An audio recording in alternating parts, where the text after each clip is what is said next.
अच्छा जी, मैंने आप लोगों को एक होमवर्क दिया था और फिर एक ई क्विज भी दिया था, दोनों हो गए? पक्की बात है। इन्वेस्टमेंट आपकी कितने पे आ रही है उसमें, जो मैंने क्लास में दिया था होमवर्क? 5 लाख रुपए पे, 5.25 पे। हाँ जी, ऑनलाइन वालों कितने पे आ रही है? 5.25 पे। That is called fair value. OCI कितना पड़ा हुआ है? 100,800। ये आपका ओसीआई का बैलेंस पड़ा हुआ है, क्योंकि मॉडल था उसमें fair value through OCI. Clear है? चलें जी, आज हम कर लेते हैं फेयर वैल्यू थ्रू पीएनएल। मतलब बहुत आसान है, कोई मसले वाली बात नहीं है, आपकी बेसिक बनी हुई है। मुझे एक बात बताएं, जब आप फेयर वैल्यू थ्रू पीएनएल की बात करेंगे, आज हमें डेट सिक्योरिटी शुरू करनी है, तो फेयर वैल्यू थ्रू पीएनएल में इनिशियल जो आपकी रिकॉग्निशन है वो होगी ओनली एट फेयर वैल्यू। अच्छा, तो सर ट्रांजैक्शन कॉस्ट का क्या होगा?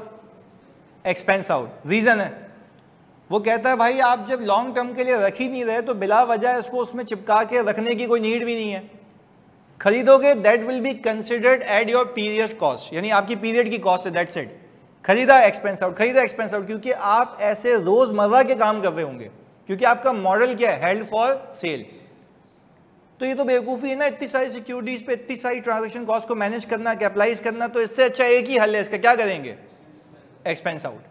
पहले बताओ यहाँ तक की क्लैरिटी है? तो हमने कहा इस सवाल में वो कहता है कि भाई आपके पास 2500 शेयर आपने एक्वायर किए जनवरी 1, 2019 पे।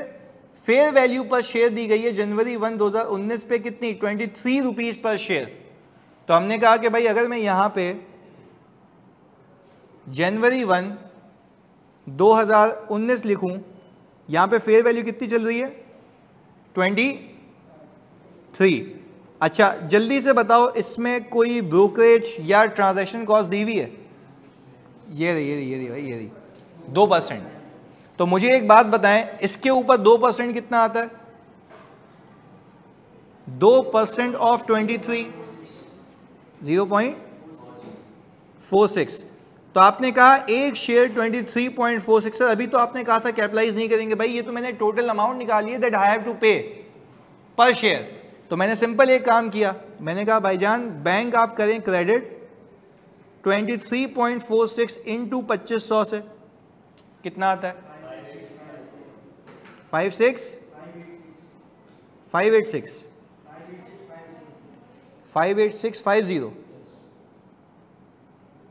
58650 बस। ओके जी, आपने कहा आपने यहां पे ट्रांजैक्शन कॉस्ट एक्सपेंस डेबिट कर दिया, कितने से? आपने कहा भाई 0.461150। आपकी इन्वेस्टमेंट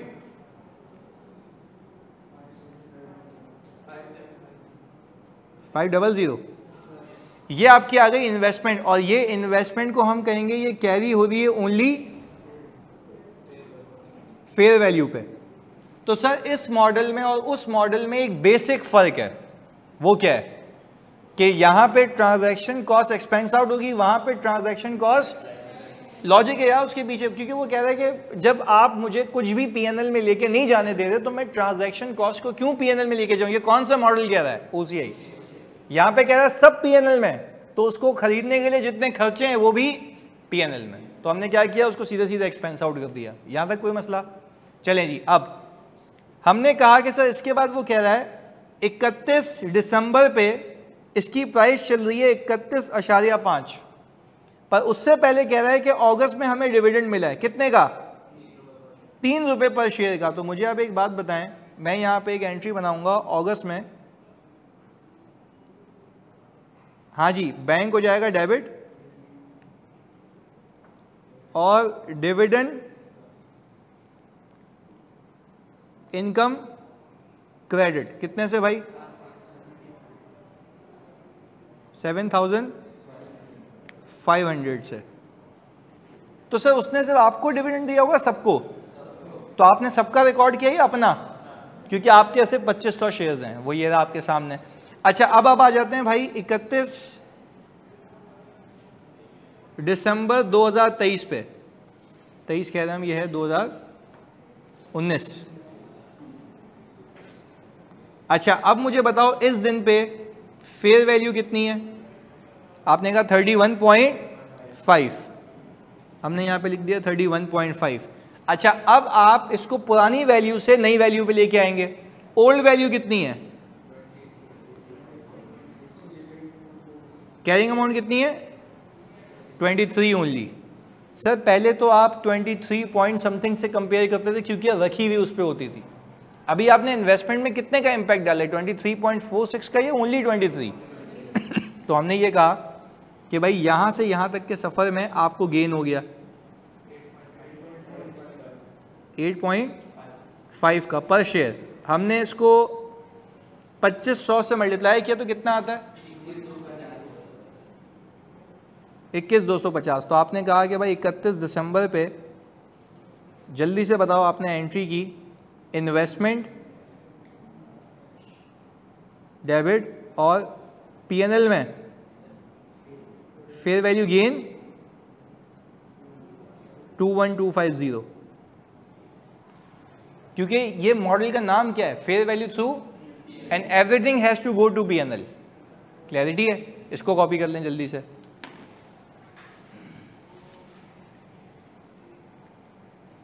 फिर हम डेट सिक्योरिटीज पे चलते हैं।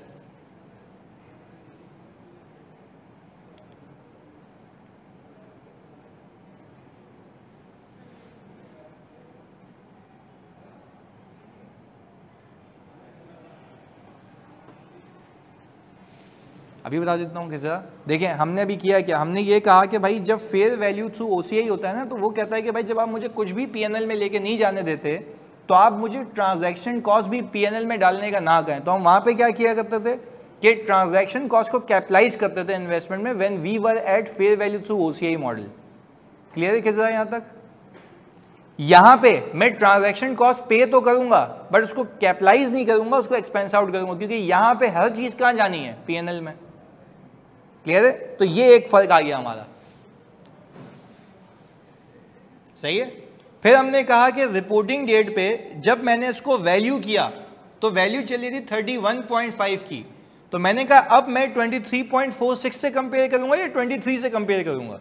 23 से, बिकॉज आप कैरी कितने पे कर रहे थे? 23 पे।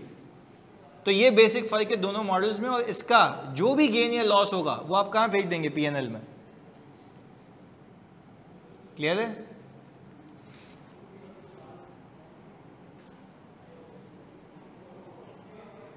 एक मासूमाना सवाल पूछें।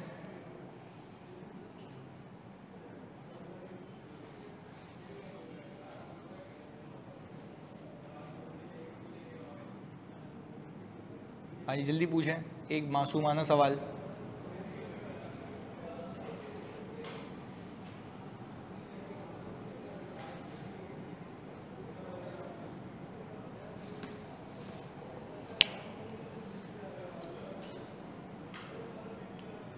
ट्रांजैक्शन कॉस्ट हम वहां से भी तो माइनस कर सकते थे ना? कहां से माइनस कर सकते थे? जल्दी बताओ, वहां कहां से? ये मासूमाना सवाल तो है, बट कहां से माइनस कर सकते थे? क्या जरा ये बताएं। माइनस तो होगी नहीं ना ट्रांजैक्शन कॉस्ट। ट्रांजैक्शन कॉस्ट क्या होगी? ऐड होगी। ओसीआई से माइनस कर सकते थे?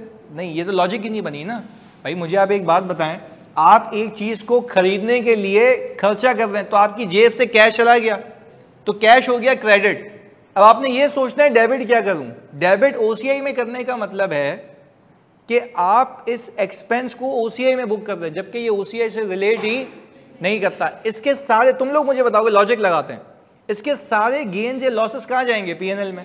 तो इससे रिलेटेड खर्चा भी कहां जाएगा? पीएनएल में। इससे पहले वाले मॉडल में आओ, इससे पहले वाले मॉडल में सारे गेन्स या लॉसेस कहां जाते हैं? ओसीआई में।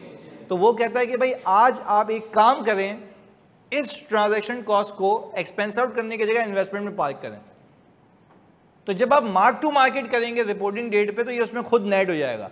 चलो एक काम करते हैं ना तुम्हारे लिए, कैलकुलेटर निकालो, तसव्वुर करो कि ये model fair value through OCI है। तसव्वुर करो, हम इसको ग्रीन से कर लेते हैं अभी। तसव्वुर करो ये मॉडल कौन सा है? Fair value through. तो आप 2500 से मल्टीप्लाई करें, आपकी इन्वेस्टमेंट कितनी आ रही है? 650, ये आ गई इन्वेस्टमेंट वैल्यू। अगर ये कौन सा मॉडल है? OCI। क्लियर है? सही जी, ये इन्वेस्टमेंट की वैल्यू आ गई, फेयर वैल्यू थ्रू OCI, लिख देते हैं यहां पे।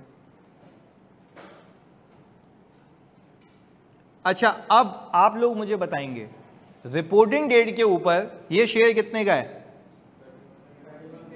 अच्छा, अब रिपोर्टिंग डेट पे तो ट्रांजैक्शन कॉस्ट को कंसिडर नहीं करूंगा ना, क्योंकि खरीद और बेच तो रहा नहीं हूं, सिर्फ मार्क टू मार्केट कर रहा हूं। अब प्लीज मेरी आपसे रिक्वेस्ट है, मुझे ये बताएं कि अब मैं किससे कंपेयर करूंगा? अच्छा, वेरी गुड। अब 23.46 और इसको कंपेयर करो 8.04। 8.04 को 2500 से मल्टीप्लाई करो 100। ये आपके पास क्या आ गया? गेन आ गया। कहां फेंकोगे इसे? OCI में फेंकेंगे। अब जरा फर्क है, प्लीज सुनिएगा इधर, आप लोगों को ये तो चीज सिखा रहा हूं मैं। 100 का गेन आया OCI में, जबकि फेयर वैल्यू थ्रू PNL में कितना गेन आया था? 21। अच्छा, मेरी आपसे रिक्वेस्ट ये रहेगी कि 21250 में से ट्रांजैक्शन कॉस्ट माइनस करें।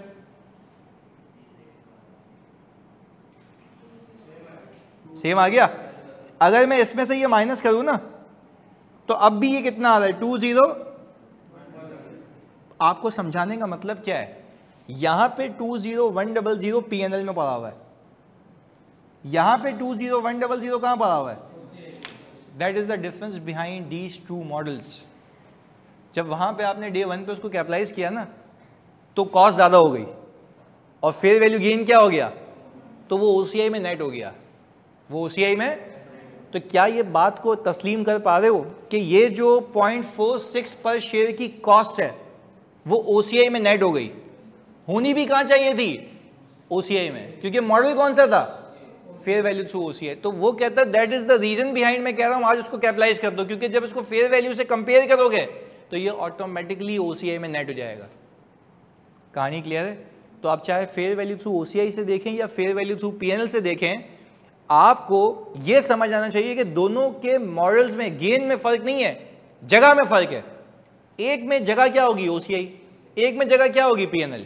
और PNL से कहां जाएगा? Retain earning. यहां पे कहां जाएगा? रिजर्व में। तो बस ये दो फर्क हैं। क्लैरिटी है भाई? खिजरा, अब ये मासूमाना सवाल क्लियर हो गया? जल्दी बताओ। ये जो मासूमाना सवाल था वो हमने क्लियर कर लिया। अब ये मैंने आपको पूरा खोल खाल के मॉडल सामने रख दिया। चलें जी, अब सवाल कॉपी करना है तुम लोगों ने? नहीं ना, ये देख लो बस इलस्ट्रेशन।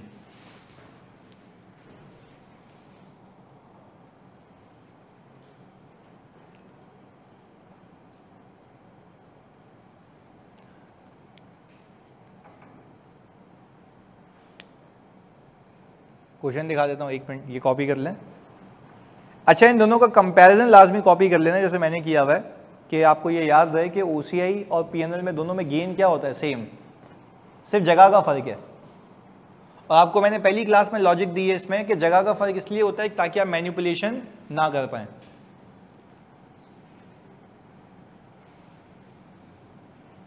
इन्वेस्टमेंट निकालते हुए कॉस्ट को मल्टीप्लाई करेंगे शेयर से? नहीं, इन्वेस्टमेंट की वैल्यू निकालते हुए पर शेयर की कॉस्ट को नंबर ऑफ शेयर से मल्टीप्लाई करते हैं ना उमर।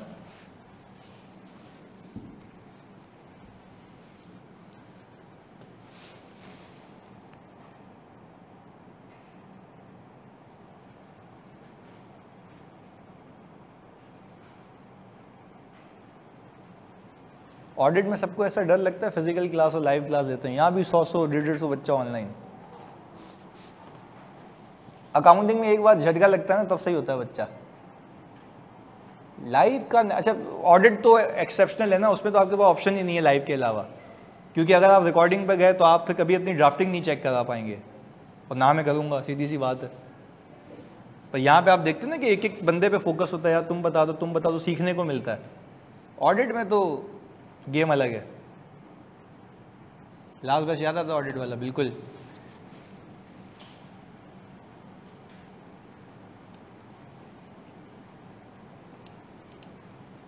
अच्छा, अब्दुल हादी कह रहे हैं कि सेल्स जो शेयर्स हैं सब्सिडाइज रेट पे मिले। भाई पहले तो ये आलू छोले नहीं है, कि तुम मार्केट में कहाँ भाई कितने के दे रहा है, भाई इसकी एक्टिव मार्केट होगी ना, तो आपको एक्टिव मार्केट के बेस पे मिले। चलो आपके लिए हाइपोथेटिकल एग्जांपल कि बोल रहे हैं शेयर सस्ते दामों पे मिल गए, तो आप रिकॉर्ड भी सस्ते दामों पे करेंगे। क्यों?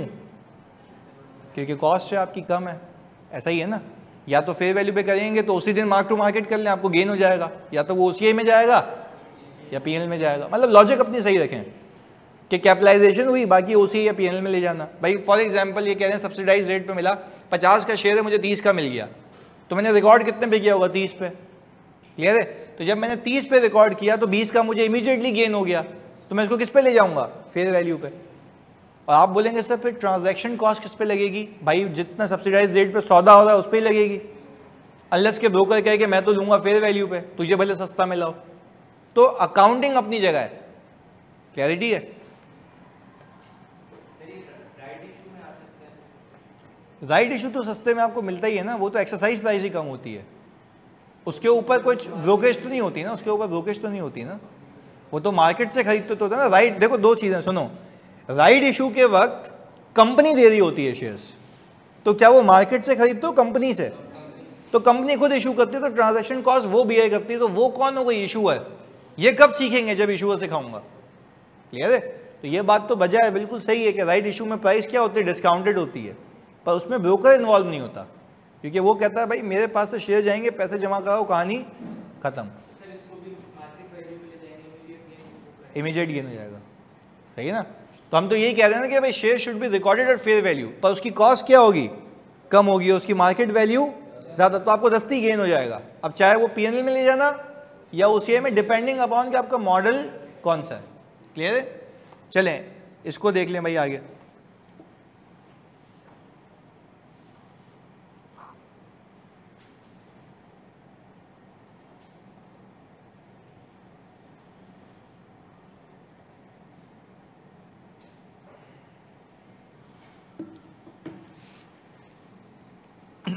हाँ जी, डेट सिक्योरिटीज पे चलें।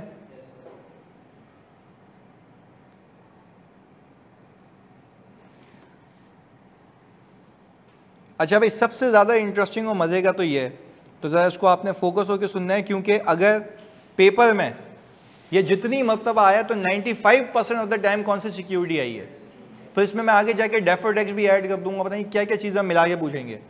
तो पूरा एक साइकिल है FAR 2 का, और बुक में भी वो इसी तरीके से स्प्रेड किया है मैंने कि भाई एक एक करके ऐड होती रहेंगी चीज़ें और दुश्वारी नहीं होगी। सही है? हमने कहा कि भाई आ जाए जी डेट सिक्योरिटीज़ पे।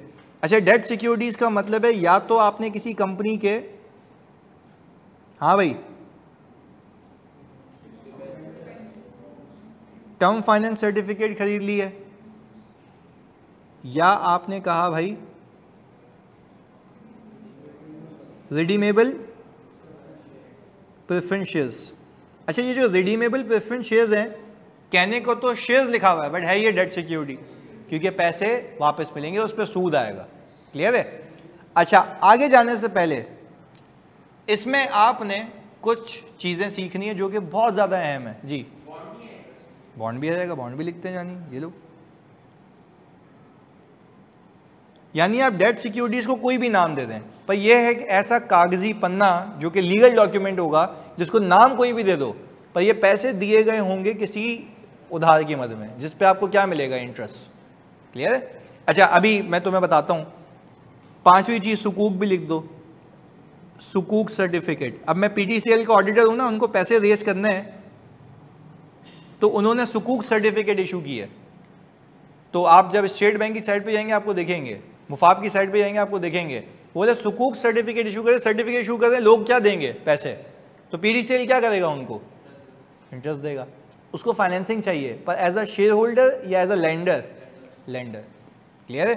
तो वो बोलते हैं लेंडर्स को, भाई आओ पैसे जमा कराओ, मुझसे इंटरेस्ट ले लेना। उस पर सब लिखा हुआ होता है कि भाई इसमें रेट कायबोर होगा, ये सारी चीज़ें एक्सेट्रा एक्सेट्रा। क्लियर है? अच्छा, आगे फिर यही PTCL क्या करेगा? अपनी चीज़ें गिरवी रखवाएगा ताकि इसको सपोर्ट कर पाए, क्योंकि ऐसी बात है अगर पैसे डूब गए तो एसेट बेच के लिए जाएंगे ना, तो जो लोग इन्वेस्ट कर रहे हैं वो भी सिक्योर्ड हैं। कैसे सिक्योर्ड हैं? By way of assets, pledge against these bonds, debentures etcetera. सही है? ये बात समझ आती है? ओके। अब इसमें कुछ आपने जार्गन सीखना है। जार्गन का मतलब ये है कि एक चीज होती है इसके अंदर, क्या लिखा है, कूपन रेट। अच्छा मैंने बोला भाई ये कूपन रेट क्या होता है, आपने कहा कूपन रेट का मतलब होता है रिटर्न प्रोवाइडेड बाय इशूअर, यानी ये वो रिटर्न है जो कि मुझे इशूअर देगा। मेरी एग्जांपल में इशूअर पीडीसीएल है, ऐसा है, मेरी एग्जांपल में जो इशूअर है वो पीडीसीएल है। पीडीसीएल कह रहा है भाई मेरे पास पैसे जमा करो, ये पैसे ले लो और अपने पैसे आखिर में मुझसे वापस ले लेना। क्लियर है, वापस से। हमने ये कहा कि भाई मुझे पीडीसीएल ये कह रहा है मुझे पैसे जमा कराओ, मैं आपको ये रेट दूंगा, इसको हम कहेंगे कूपन रेट। सही है। अब हम आते हैं अगले जार्गन के ऊपर। अच्छा ये जो रिटर्न प्रोवाइडेड है ना बाय इशूअर,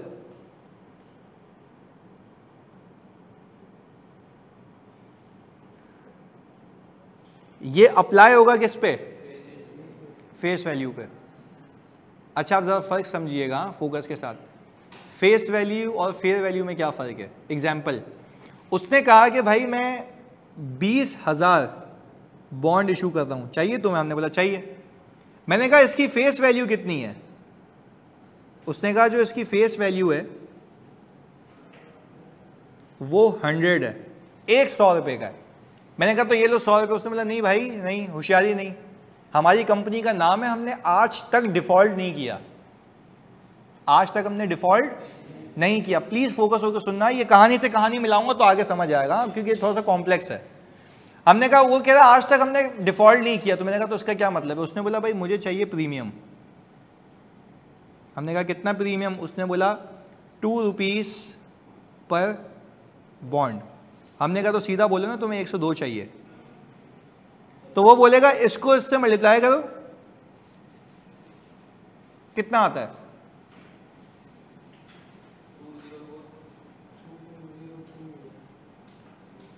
यही है 20400000। ये वो अमाउंट है जो मेरी जेब से जाएगी, ये वो अमाउंट है जो मेरी जेब से जाएगी। प्लीज फोकस होकर सुनना यार, इसमें कहानी छुपी हुई है, फोकस होकर सुनना। मैंने कहा कि भाई वो कह रहा है मैं आपको कूपन दूंगा, हमने कहा सही है भाई। मैंने कहा कितना परसेंट, उसने बोला 21%, यहां पे लिख देता हूं 21%। मैंने कहा अच्छा ये 21% तुम उस पर दोगे जो मैं तुम्हें दे रहा हूं, उसने बोला नहीं, फेस वैल्यू पे। हमने कहा फेस वैल्यू पे बोल रहा, फिर उसने बोला शेयर्स का कॉन्सेप्ट याद करो, कंपनी के नाम के पैसे देते हो, आपको रिटर्न उस पर मिलता है, नहीं, रिटर्न किस पे मिलता है, फेस वैल्यू पे। हमने कहा यार व्हाट इफ मैं तुम्हारे पास पैसे नहीं डालूं, मैंने कहा निकलो दूसरा खड़ा हुआ है प्रीमियम, तो वो भी देने को तैयार है। तो आपके दिमाग में आ रहा होगा यार मैं प्रीमियम दे रहा हूं तो मेरे को फायदा क्या है, मैं प्रीमियम दे रहा हूं तो मुझे फायदा अभी से खाता हूं। पर समझने की बात यह है कि एक तो पैसे नहीं डूबेंगे मेरे, क्योंकि ये एक ऐसी कंपनी है जो AA रेटेड है, तो क्रेडिट रेटिंग एजेंसीज इनकी रेटिंग करती हैं कि आज तक इसने डिफॉल्ट नहीं किया, इतने लिक्विड एसेट्स हैं इसके पास, तो रेटिंग उसके हिसाब से आती है, तो वो रेटिंग के बाद ही इशुएंस होती है। प्लीज सुनना फोकस के साथ। हमने कहा भाई तुम मुझसे इतने पैसे लोगे, उसने बोला हाँ। मैंने कहा रिटर्न किस पे दोगे, उसने बोला 2 मिलियन पे। कितने पे, अच्छा आपने कहा फेस वैल्यू आ रही है 2 मिलियन की, ऐसा ही है ना, ये आ गई। अच्छा ये ऐसा निकाली होगी 20,000 इंटू 100। मैंने कहा जो बाकी 40,000 रुपये, उसने बोला बेटा कलमा पढ़ लो इसका, 40,000 रुपये आपको नहीं मिलेंगे। क्यों भाई, उसने बोला ये मेरे नाम के पैसे हैं। तो मैंने कहा यार मुझे ये बताओ प्लीज सुनना, आप कहानी से देखो कैसे जार्गन पे लाके तुम्हें लैंड कराता हूँ, सुनना। मैंने कहा मुझे बताओ मेरी कमाई कितनी है, उसने बोला चलो लिखो एक एक करके। हमने कहा चलो भाई लिखवाओ। हमने कहा कि भाई कितने सालों की इन्वेस्टमेंट है, उसने बोला 3 साल। कितने साल, वेरी गुड। मैंने कहा पहले साल कितने दोगे, उसने बोला तुम्हें अभी बताया बेवकूफ, तुम्हें समझ नहीं आता, ये कितना आता है देख के बताओ जल्दी, 2 मिलियन पे 21% कितना आता है, 420। मैंने कहा अच्छा पहले साल इतने दोगे, उसने बोला हाँ। मैंने कहा दूसरे साल इतने दोगे, उसने बोला हाँ। तीसरे साल इतने दोगे, मैंने बोला हाँ। मैंने कहा भाईजान फिर ये 40,000 कहाँ गया, बोल रहा है मैं तुम्हें शुरू से कह रहा हूँ कि भूल जाओ, नहीं है। मैंने कहा अच्छा मतलब तुम ये कह रहे हो ये 40,000 रुपये मेरा खर्च हो गया, अब मुझे वापस नहीं मिलेगा। मैंने कहा अच्छा अगर मुझे अपनी असल कमाई देखनी है तो इसको माइनस करूं, that is called premium paid at investment time, ऐसा ही है। जो मैंने प्रीमियम पे किया वो मुझे वापस नहीं मिलेगा। आज आपसे मैं पूछूं कि आपने कुछ नहीं कमाया इससे, कमाया नहीं कमाया? कितना अमाउंट बताया आपने? 12-20। इसको पता है मैं एक नाम देता हूं, फोकस होकर सुनना। इसको मैं एक नाम देता हूं जिसका नाम है एक्चुअल रिटर्न। क्या नाम है इसका? तो भाईजान फायदा तो अभी भी है आपका, पर आपने इस पूरे पैसे को कमाने के लिए 40,000 रुपये मजीद खर्च किए, तो वो 2 मिलियन कहाँ गए? वो तो प्रिंसिपल है, वो तो वापस आ जाएंगे, वो तो वापस आ जाएंगे ना। क्या चीज़ गई और वापस नहीं आएगी? प्रीमियम। अच्छा अभी सवाल आया, सर जब हमें इंटरेस्ट ही 2 मिलियन पर मिल रहा है तो 40,000 क्यों माइनस किया? तो भाई बताओ अहमद रजा को, ये क्यों माइनस किया? प्रीमियम है ना, ये हमारी जेब से खर्च हो गया जो कि मुझे वापस नहीं मिलेगा। ये एक असेसमेंट का तरीका है कि आप नेट कितना कमाएंगे। अच्छा मैं आपसे पूछूं फोकस के साथ, जल्दी मुझे बताओ, फिर मैं आपकी बात का सवाल सुनता हूं, मैं जवाब देता हूं। मुझे बताओ इस पूरे सिनेरियो में आपको उसने कितना रिटर्न ऑफर किया? 21%, सही है। मैंने कहा किस पे दोगे? उसने बोला फेस वैल्यू पे। मैंने कहा फेस वैल्यू पे क्यों नहीं? उसने बोला बाकी तो मेरा प्रीमियम है, वो भूल जाओ। मैंने कहा चलो हिसाब किताब लगा दें, क्या हमने कुछ कमाया, आओ देखते हैं। मैंने कहा जब कमाई की बात आई तो मैंने कहा 4-20 कमाऊंगा, 4-20 कमाऊंगा, 4-20 कमाऊंगा। ये सूद कौन देगा मुझे? इशूअर। पर इशूअर ने मुझसे एक एडिशनल पैसे भी लिए, कितने? तो मेरी नेट कमाई कितनी है? अच्छा कोई आपसे पूछे, साथ साथ मेरे बोलना है, कोई आपसे पूछे आपकी एक्चुअल कमाई क्या 4-20 इंटू 3 है? 4-20 इंटू 3 कितना आता है? 1260 आता है। क्या आपकी कमाई 1260,000 है? कम है ड्यू टू प्रीमियम, यानी अब अंग्रेजी, your actual return is lower than the provided return. नहीं ये बात समझ, your actual return is lower than the provided return. अब इसको थोड़ा सा और जार्गन में तब्दील करते हैं। Your actual return is lower than the provided return, यानी इसको हम कहते हैं IRR, internal rate of return. Internally मैंने कितने का कमाया, यानी आज के बाद मैं तुमसे पूछूं प्लीज, हाँ अब देखो इतनी मैं बता रहा हूं ना, आज मैं तुम्हें सिर्फ कॉन्सेप्ट सिखा रहा हूं ताकि तुम्हें रट्टा नहीं लगे किसी चीज का। सुनो, क्या मैं तुम्हें कह सकता हूं कि मेरा कूपन प्रोवाइडेड कितना है? 21%। अच्छा अब मैं वापस से एक बात कह रहा हूं, मेरा जुमला सुनना। क्या मैं ये कह सकता हूं कि अगर मुझे 12,60,000 रुपये मिलते, कितने? तो मेरा रिटर्न 21% होता, मानते हो? अगर 12,60,000 रुपये मिलते तो मेरा रिटर्न, पर मैं बाखुदा कह रहा हूं कि मुझे 12,60,000 से कम मिल रहे हैं, तो आपका जो एक्चुअल रिटर्न है क्या 21% या उससे कम है? तो that is the concept of IRR, internal rate of return. आपका असल रिटर्न कितना है, that will be denominated by IRR। बात क्लियर है? यानी क्या आज के बाद मैं तुमसे पूछूं प्रोवाइडेड रिटर्न से एक्चुअल रिटर्न कम हो सकता है? Yes, due to premium. वो तो खर्च हो गया यार, वो नहीं मिलेंगे पैसे। तो आप अपने बॉस को बताओगे कि भाई हमारा एक्चुअल रिटर्न कितना है, 21% या बिलो 21%, और उस बिलो 21% के रेट जो भी होगा वो क्या होगा? IRR, जिसको हम एक्चुअल रिटर्न कहते हैं। अब पूछें, आप कुछ पूछ रहे थे?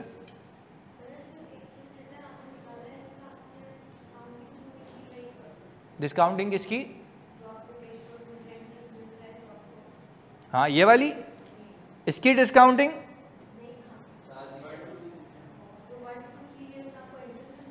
हाँ नहीं, वो IRR दूंगा ना अभी मैं आपको, वो डिस्काउंटेड रेट होगा, वो बुक ही ऐसे करेगा कि सब डिस्काउंट के साथ है।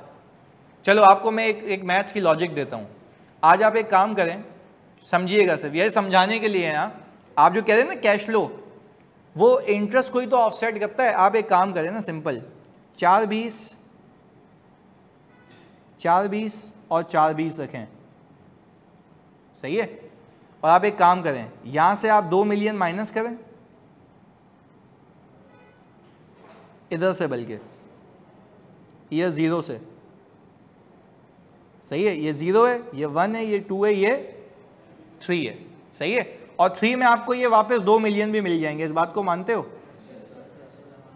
ये हो जाएगा, ये आ गया 2 मिलियन नेगेटिव, आज पैसे गए और ये पैसे आते रहेंगे। इन सबको अगर आप 21% पे डिस्काउंट करेंगे ना, आंसर 0 हो जाएगा, क्योंकि no impact of time value of money, no impact of time value of money. मैं फिर बता रहा हूं, ऐसा है। इस 0 वाले को भी हटा दो, चलो आपका आंसर एग्जैक्ट 2 मिलियन आएगा। तो इसकी प्रेजेंट वैल्यू है ही 2 मिलियन, क्योंकि जो वो पैसे दे रहा है वो है ही टाइम वैल्यू ऑफ मनी। तो उसको डिस्काउंट करोगे, विश्वास करो मेरी बात का, आंसर 2 मिलियन आएगा। करके देख लो। नहीं नहीं, IRR तो कम है ना, वो मैं बताता हूं क्या है।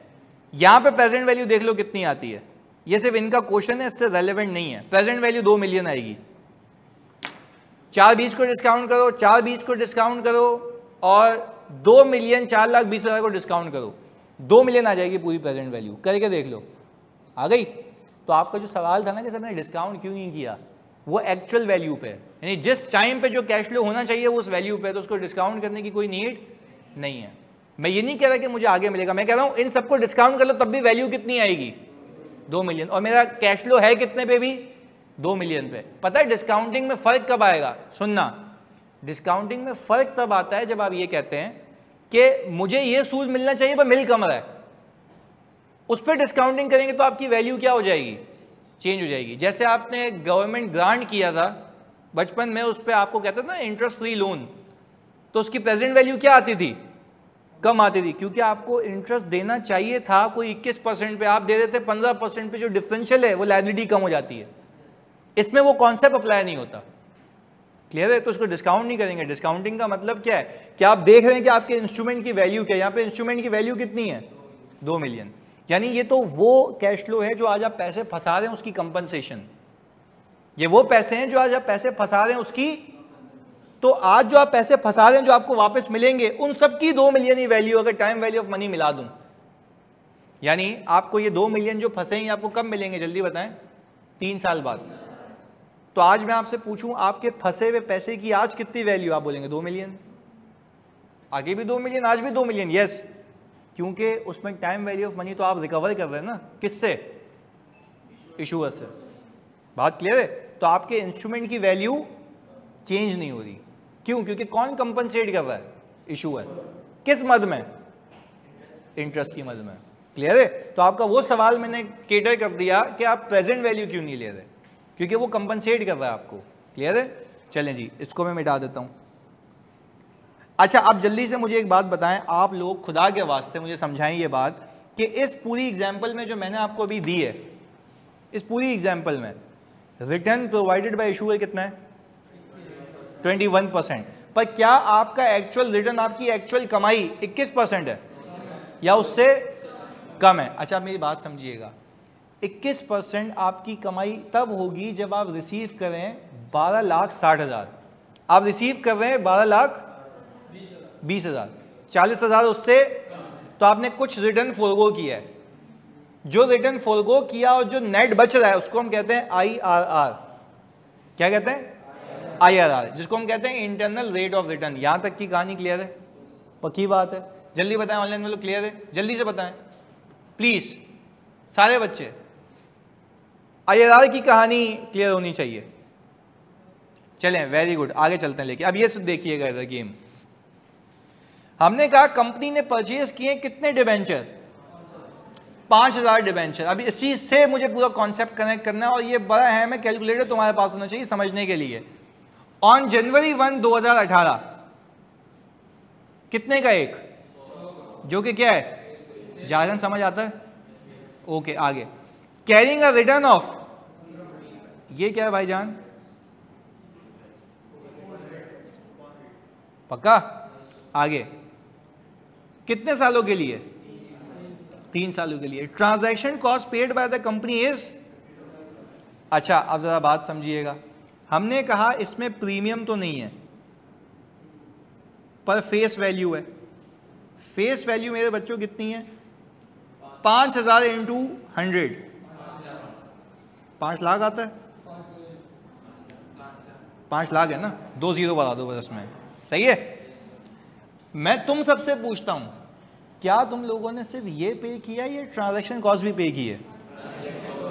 अच्छा, हमने कहा आपने ट्रांजैक्शन कॉस्ट पे की एंड दैट इज 50,000। ये कितना हो गया? अच्छा यार, खुदा के वास्ते यहाँ पे फोकस करना ताकि तुम लोग लॉजिकली कनेक्ट रहो। मुझे बताओ, ये जो 50,000 तुमने पे किए ब्रोकर को किए होंगे, क्या ये पैसे खुदा के वास्ते सुनना वापस आएंगे? नहीं आएंगे, नहीं आएंगे। तो क्या ये तुम्हारा एक्सपेंस होना चाहिए? यस होना चाहिए, बिल्कुल होना चाहिए। क्या ये तुम्हारा एक्सपेंस होना चाहिए? यस होना चाहिए। बट यहां पे तुम्हें IFRS 9 रोक के एक बात कहता है, तुम्हारा एक्सपेंस होना चाहिए, पर आज तुम इसको कैपिटलाइज करोगे और ओवर द पीरियड इसको अमोर्टाइज करोगे, क्योंकि इस इन्वेस्टमेंट की इनकम का फायदा कितने साल है? तो ये भी स्प्रेड होगा 3 सालों में। पर मैंने कहा कैसे होगा? स्ट्रेट लाइन के ऊपर। इसने बोला नहीं, टाइम वैल्यू ऑफ मनी के साथ। मैंने कहा ये वाली बात नहीं समझ आई, टाइम वैल्यू ऑफ मनी के साथ। उसने कहा मैंने तुम्हारे IRR के अंदर इस एक्सपेंस को चिपका दिया, जिसके अंदर टाइम वैल्यू ऑफ मनी भी शामिल है। मैंने कहा यानी बात क्लियर करें। उसने बोला पहले तो एक काम करो, अभी कैपिटलाइज कर लो। पहले बताओ ये बात क्लियर है? कैपिटलाइज कर लिया हमने। अच्छा, इस केस में पहले तो ये बताओ, आगे तो बाद में जाऊंगा, इस केस में तुम्हारा एक्चुअल रिटर्न ज्यादा होगा और IRR कम होगा? नहीं, कुपोन से बात करते हैं। तुम्हारा कुपोन ज्यादा होगा, IRR कम होगा। IRR कम होगा किस वजह से? ट्रांजैक्शन कॉस्ट की वजह से। और मेरी पहली एग्जांपल में किस वजह से कम था? प्रीमियम की वजह से। अच्छा, यानी आपका जो एक्चुअल रिटर्न है is lower than the provided return just because of transaction cost. तो आपको IFRS 9 ये कहता है कि मैं आपको IRR निकलवाऊंगा नहीं, क्योंकि वो तो कंप्यूटर पे निकलता है, वो मैं एक बार करके दिखा दूंगा यहां से, सही है। पर IRR जो रेट है उसके अंदर वो तमाम एक्सपेंसेस बिल्ट इन होते हैं जो कि आपको बुक करने ओवर द पीरियड। वो खुद बुक हो जाएगा, अभी करके दिखाता हूं कैसे होगा। पर अगेन आपके दिमाग में ये लॉजिक होनी चाहिए कि आपका जो रिटर्न है जो किससे आएगा? इशूअर से। कंपैरेटिवली एक्चुअल रिटर्न उससे ड्यू टू ट्रांजैक्शन कॉस्ट। चलें, ये भी बात समझ आती है। यहां पे देखें लिखा हुआ क्या है, इफेक्टिव रेट ऑफ रिटर्न कितना है? या ये समझ नहीं आ रहा वो 15% या 10% क्यों फर्क है? ट्रांजैक्शन कॉस्ट की वजह से। आए देखते हैं फोकस के साथ। मैंने कहा था सबसे पहले तो एक प्यारी सी एंट्री बना दें, इन्वेस्टमेंट इन डिबेंचर है, डेबिट और कैश कितने से भाई? 550 से। ये आपने कैपिटलाइज कर दिया पहले दिन पे। मुझे बताओ क्या इस 550 के अंदर 50,000 रुपये ट्रांजैक्शन कॉस्ट है जो कि ओवर द पीरियड अमोर्टाइज होनी है, मतलब एक्सपेंस होनी है। ओवर द पीरियड क्या होनी है? एक्सपेंस होनी है। अब जरा बात समझिएगा, हम यहां पे बनाते हैं शेड्यूल, ओपनिंग, इंटरेस्ट, कैश और क्लोजिंग। मैंने कहा आपकी ओपनिंग वैल्यू ईयर 1 के ऊपर 550 है। अच्छा, कोई आपसे पूछे आपकी असल कमाई कितनी है, 15% या 10 पॉइंट समथिंग? अच्छा, मैंने कहा 10.9140%। इस पे लगाओ,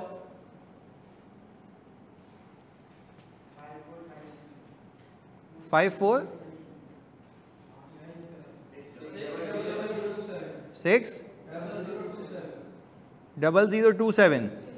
अच्छा, आपने कहा मैंने जितने पैसे फंसाए हुए हैं उसके ऊपर मेरा रिटर्न ये है। कौन सा रिटर्न? प्रोवाइडेड या एक्चुअल? वो रहा। अभी मैं प्रूफ करता हूं ना आपको ये एक्चुअल कैसे। कहानी सुना चुका हूं, प्रूफ करना है बस अभी वापस से। फंसाए हुए पैसे कितने? 550। एक्चुअल रिटर्न कितना है? सही है, परसेंटेज में है 10.9140। मैंने उससे इनकम बुक कर ली। अच्छा, आप पहुंच गए सामने वाले के पास। सामने वाला कौन है? इशूअर। पैसे दे। वो आपको जो पैसे देगा वो पहले तो 15% देगा और 5 लाख पे देगा। इस बात पे एग्री करते हैं? तो 15% इंटू 5 लाख कितना आता है? 75,000। अच्छा, आगे जाने से पहले जरा एक काम करते हैं। मैंने कहा मैं अपने पास कैश ले आया ईयर 1 में, या ये बड़ी अहम चीज़ है, हाँ, मैं ईयर 1 में कैश लेके आ गया 75,000 रुपये। क्या उसने अपना प्रॉमिस फुलफिल किया? और उसने यही कहा था, ट्रांजैक्शन कॉस्ट की मस्ती आपकी थी, आपने उसको कैपिटलाइज किया हुआ है। अच्छा, मैंने कहा मैं यहां पे इंटरेस्ट एक्सपेंस बुक कर रहा हूं, एक्सपेंस कह रहा हूं, इनकम बुक कर रहा हूं 60027 की। यार एक चीज नहीं समझ आ रही, इन्वेस्टमेंट के जो पैसे आ रहे हैं वो 75 आ रहे हैं, इनकम मैंने कम बुक की है। तुम में से कोई लॉजिक बता दे, मजा आ जाएगा।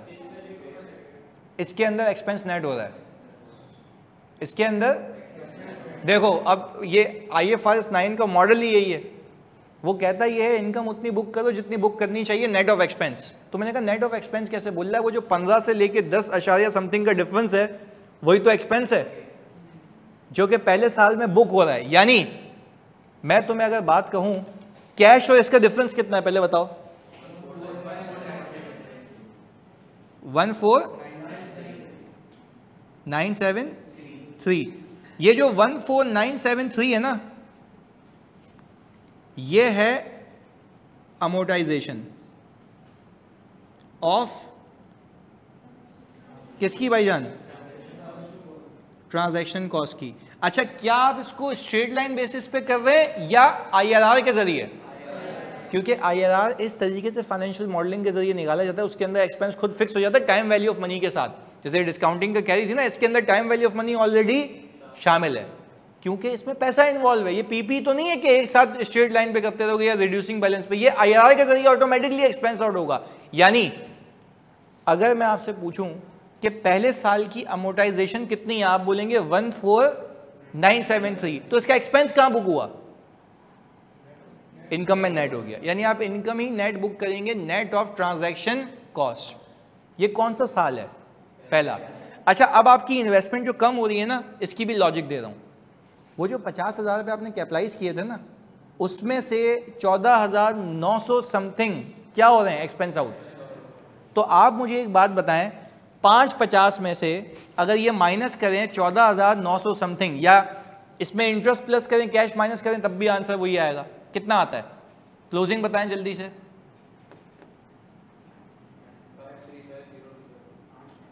5327। ओके, अब मैं आपसे पूछूं ईयर 2 पे कितने पैसे फंसे हुए हैं?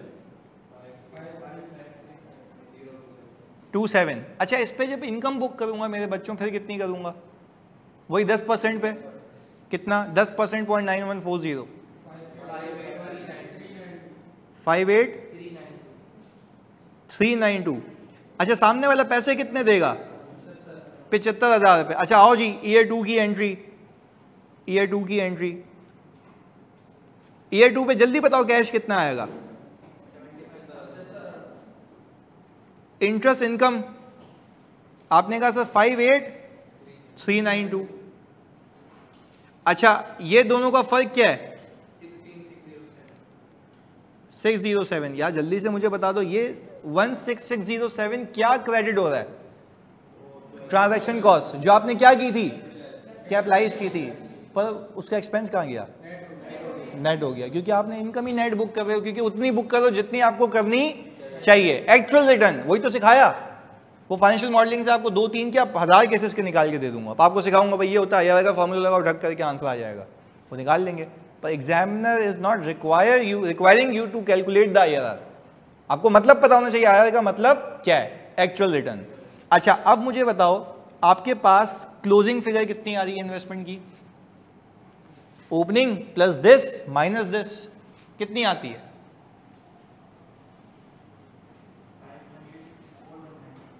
518,419। आपने कहा अब ईयर 3 पे आ गया, 518,419 लगाएं इस पे,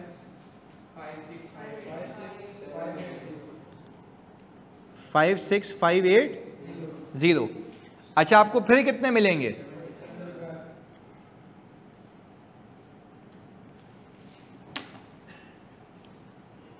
ये 1 रुपये का कोई फर्क आ रहा होगा तुम्हारा, ऐसा ही है। 5 लाख रुपए आ गया, चेक कर लो, आना चाहिए, आ गया, चेक कर लो जी, आ गया।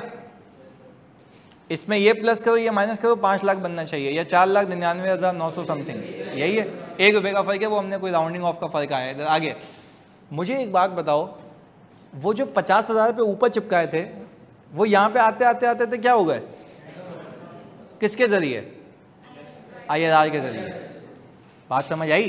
अच्छा चलें, अब पहले मैं आखिरी एंट्री रिकॉर्ड कर लूँ, फिर एक हम प्रूफ भी करते हैं यहाँ पे कुछ। कैश डेबिट हो गया कितने से भाई, 75,000 रुपये से। इंटरेस्ट इनकम आपकी आ गई 56,580 की, 56,580 की। और इन्वेस्टमेंट आप कितने से कम करेंगे, 18,420 की। एक मिनट ना भाई, 18,420 आपने ये अमोटाइज कर लिया। चलिए आप कैलकुलेटर निकालें जरा, हम एक चीज़ प्रूफ करते हैं यहाँ पे। आपको पहले दिन पे पता था आप कितने कमाएंगे, जरा मैं आपको सिखाता हूँ। आप एक काम करें, 5 लाख रुपए पे, 5 लाख रुपए पे आप लगाएं 15% और इंटू 3 करें, 2,25। ये आपकी कमाई थी, पर आपको पता था इसको कमाने के लिए आपने ये भी इंकर किया है। प्लीज यार आप सबसे मेरी रिक्वेस्ट है, मुझे बताओ क्या ये पूरी इनकम 1,75 है? अच्छा मैं आपसे पूछता हूं, चाहे ये 2,25 हो चाहे ये 50 हो, one time income expense book होना चाहिए ओवर द पीरियड। यानी ये वन टाइम इनकम नहीं, इसका फायदा कितने साल है, 3 साल। मैं आपसे सिर्फ ये रिक्वेस्ट करूंगा, इन तीनों को सम करो।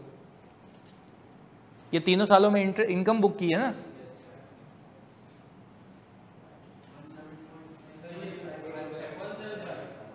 मैच है।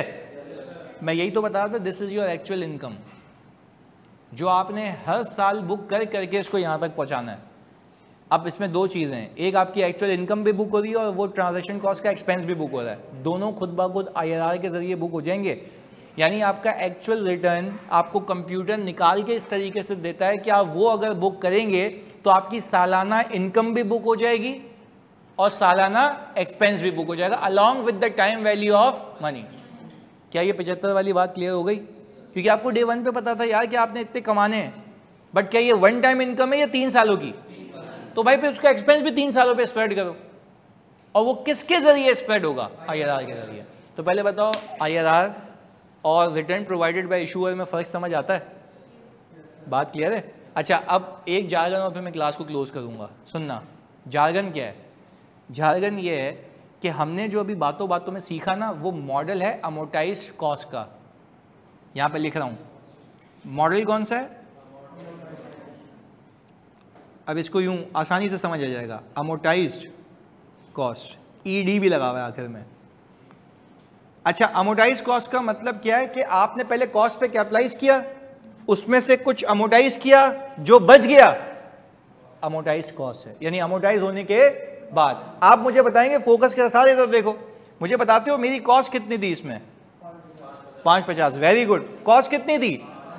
उसमें से अमोर्टाइज कितना हुआ? 14,973। 14 बच कितना गया? This is called amortise cost. अब बुक खोलोगे ना तो लिखा हुआ है वहां पे अमोर्टाइज कॉस्ट मॉडल। तो मैं इतनी लंबी करता डेफिनेशन रीड कराता, मैंने प्रैक्टिकल करा दिया। क्लियर है?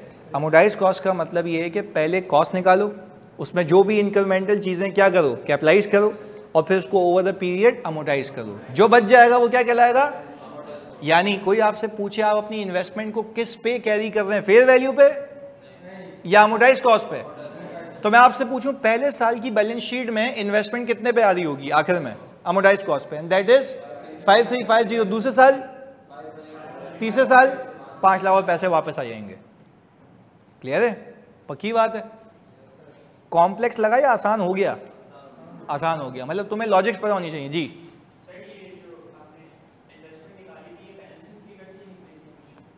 हमेशा बैलेंसिंग फिगर से निकलेगी, या तो आप ये कर सकते हो कि इसका अलग से शेड्यूल बनाओ और रेट ऑफ डिफरेंस पे वो बुक करते रहो, आखिर में क्या हो जाएगा? वो 0। देखो सुने, मैं बताता हूं। आपने क्या किया, आपको पता है ना 50,000 रुपये आपका इंक्रीमेंटल है, तो आप एक काम करें, वो इनकम अलग बुक करें और इसी के ऊपर डिफरेंशियल रेट लगा दें,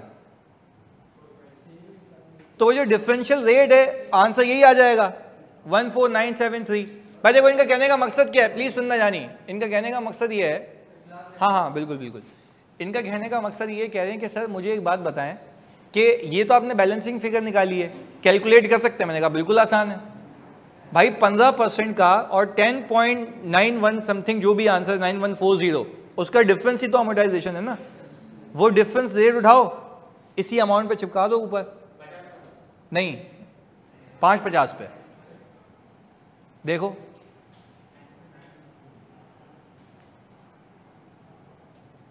वो जो अमाउंट का फर्क है वो यही तो है ना कि 15% तुम नहीं लगा पाए। जब तुम उस पर लगाओगे, कभी ऐसा हो सकता है कि एक्चुअल रिटर्न लगाने के बाद भी amount after 3 years more than 5 lakh आए, हाँ वो प्रीमियम है, तुमने इस पे लगा दिया 550 पे, वो डिफरेंशियल अमाउंट। अब इसमें तुम्हारा डिफरेंस क्यों आ रहा है, क्योंकि तुमने जो वो 75,000 लगाया ना, वो किस पे लगाया है, फेस वैल्यू पे, ये फर्क है। तो ऐसे तुम्हें दो कैलकुलेशन बनानी पड़ेंगी, उस पर अलग रेट, उस पर अलग रेट, दोनों का डिफरेंस, तब जाके ये आएगा आंसर। पर मैं कह रहा हूँ एग्जाम में हमें हैसल नहीं पालना ना, हम सिंपल डिफरेंशियल ले लेते हैं कि जो अमाउंट है वो माइनस करोगे तो ये आ जाएगा, क्योंकि देखो दोनों में फर्क है ना। अगर मैं कह रहा हूँ एक ही परसेंटेज या डिफरेंस परसेंटेजेस एक ही कैरिंग अमाउंट पे लग रही होती तो डिफरेंस आंसर आ जाता।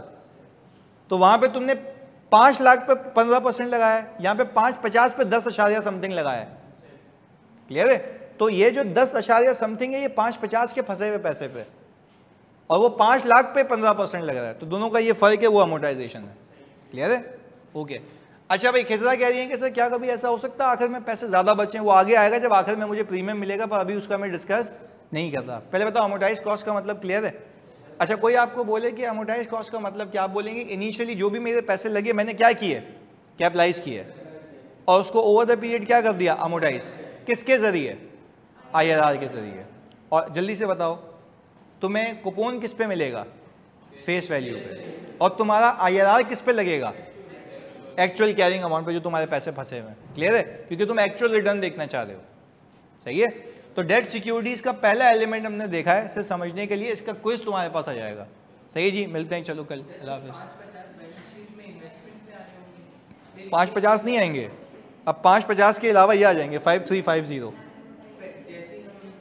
हाँ खरीदेंगे तो ये आएंगे, उसके बाद ईयर एंड होगा वो आएंगे, कम होते होते होते तो 5 पैसे। जैसे भाई सुनो जल्दी से, तुम लोग मुझे बताओ, जैसे पीपी खरीदते हो तुम लोग, जल्दी से, जब आप पीपी खरीदते हो तो पीपी कॉस्ट पे आता है, फिर वो क्या होता है, डेप्रिशिएट, तो फिर एक अमाउंट बच जाती है, उसको हम क्या कहते हैं, कैरिंग अमाउंट। पर वहां पे उसको कैरिंग अमाउंट कहते हैं, यहाँ पे उसको अमोर्टाइज कॉस्ट कहते हैं। वो स्ट्रेट लाइन पे डेप्रिशिएट हो क्या आता है, ये IRR से अमोर्टाइज हो क्या आता है, दोनों में ये फर्क है।